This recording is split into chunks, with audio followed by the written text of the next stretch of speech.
Executive Director Ashley Hayek once again. We just heard the story of a Democrat committee leader in Massachusetts calling for the use of eugenics to eliminate the cost of children with Down syndrome and other health challenges to reduce the education bill of their city. Ashley, what's your reaction to this political stance?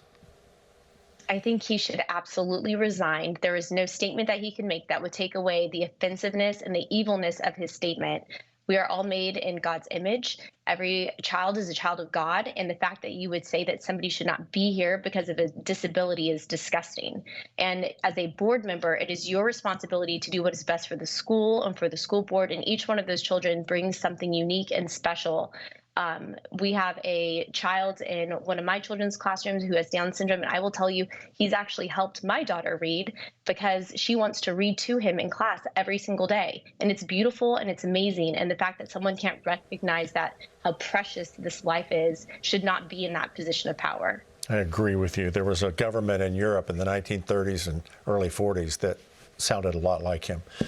Governor Ron DeSantis spoke with Mark Levin on Fox News about why Democrats lost their minds when he sent 50 illegal migrants to Martha's Vineyard. Here it is.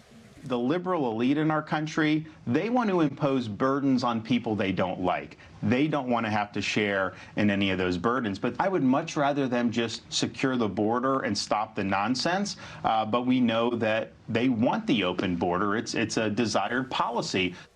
Why do you think Democrats are willing to have wide open borders and the flood of drugs and human trafficking that comes with that?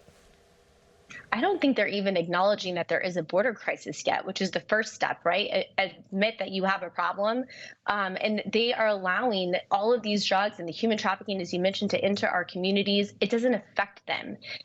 They're elitist. They are ignoring it. They don't want to acknowledge it because they're not in a border city. And so it wasn't until you saw Governor DeSantis send illegals to Martha's Vineyard, or you saw Governor Polis send illegals to New York City, did people start reacting to that? I just want to comment on one thing really quickly. In Georgia, there's a bill right now in the state legislature where they're by Democrats that are trying to change the words illegal aliens to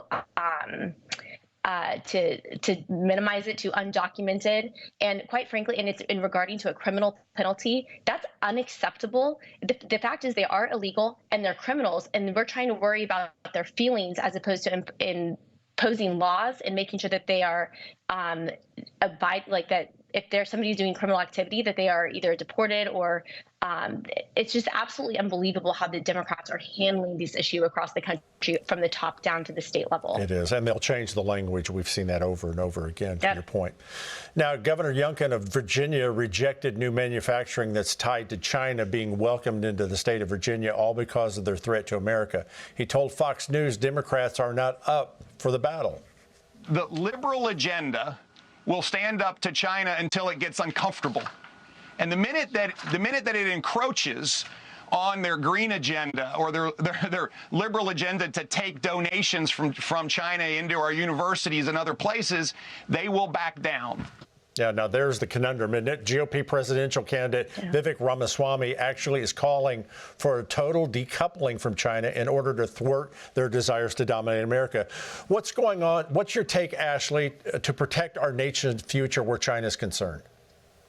We do have to acknowledge that China is our enemy and start acting that way. To allow a Chinese spy balloon to float across the country without taking any action was absolutely irreprehensible. But more importantly, we see China doubling down on coal, and we're doubling down on ESG and solar, which is produced in China. So we're not really protecting our interests at all, are we? So we need to really take a hard, serious look at this, expose whether it's the COVID leak in Wuhan labs or the Chinese spy balloon, or even them inserting themselves into higher education to indoctrinate Americans.